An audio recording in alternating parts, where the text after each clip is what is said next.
How's it going, guys? My name is Luis, and normally I do game reviews on this channel, but today I want to cover a game that just hit the public early access market, and that's the Darwin Project. You might remember hearing about the Darwin Project back at E3 2017. It was that big battle royale game that was shown off during the Microsoft press conference that had a big esports-like commentary component. The game has been in closed alpha for quite a while now, but it finally just hit Steam Early Access and the Xbox Game Preview program for $14.99. I decided to check out the game for myself and share my early impressions of it so far. Please do keep in mind that this isn't a review, but my thoughts on the game based on playing an unfinished build for a few hours. This is in no way a full final in-depth review. Anyway, the Darwin Project is a battle royale game much like Fortnite and PUBG, but much more confined and close quarters. It's a game that combines crafting with traditional mechanics of the genre. I played primarily on the Xbox One X, so that's what my experience is based on.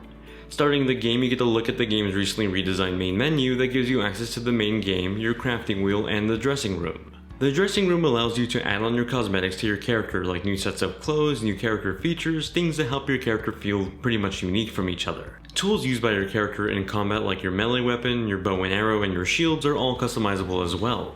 Along with your dressing room is your crafting wheel, which is also customizable, and it sort of acts like your loadout for the game. Here you can equip different tools and powers that make your character feel a bit more unique while also creating your sort of playstyle for the matches. Use a snowball to freeze up enemies and then lay down a melee attack. Maybe swap out the snowball for a fake item chest to trick other players into getting hurt. This crafting wheel also comes into play with matches which fall heavily on crafting. Currently, solo matches are the main game mode available. This game mode puts 10 players into a Hunger Games-like match of who will be the last person standing. The map at the moment is a tundra-themed map that's broken up into 7 sections. Where other battle royale games have a large circle that slowly closes in on the players, the Darwin Project on the other hand instead begins to cut out sections of the map. Basically, sections of the map every few minutes become forbidden zones, and these get increasingly cold to the point where they start to hurt the player a substantial amount. So while you have to keep in mind to stay out of the forbidden zones, you have to craft, survive the wilderness, and try not to die, all while taking out the other players too. Sounds simple enough, right?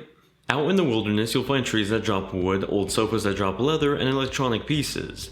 All of these can be used to craft items like a fur coat that'll help you keep warm in the tundra because that is something that hurts you if you don't keep warm. Aside from that, you can craft weapon-related items like arrows for your bow. That brings us over to the combat that consists of mostly melee combat with your axe or a shovel perhaps. Your long-range weapon on the other hand is a bow and arrow where you have to collect wood from the map for arrows. There's also bonus perks that you can earn in the game like a speed boost that help you quickly run away from enemies in the deep snow. Cabins scattered throughout the map give you a peek at where everyone is on the map, a nice way to strategize a way of attack or avoidance as well.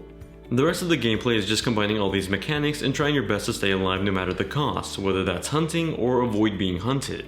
Being a game that's currently in Steam Early Access and the Xbox Game Preview program, I really didn't expect that great of a performance, and it definitely lived up to those expectations. At the moment, it's definitely more playable and stable than something like PUBG on the Xbox One, but that doesn't mean the performance is the best. There's pretty frequent frame rate drops and server disconnection issues, but this is early access after all, so there's still room, and more importantly, time to improve all this. So far, I think the Darwin Project is a pretty interesting take on the genre. It's as silly as something like Fortnite without being overly complicated as something like PUBG. The map is pretty small along with the player count being limited to 10.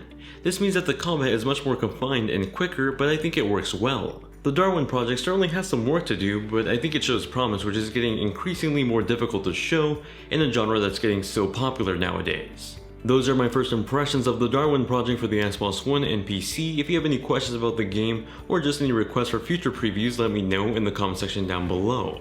You can also reach me over on Twitter and Instagram or my Discord, which are all linked in the description. Thank you all very much for watching, hope you guys have a great day, and I'll see you all in the next one.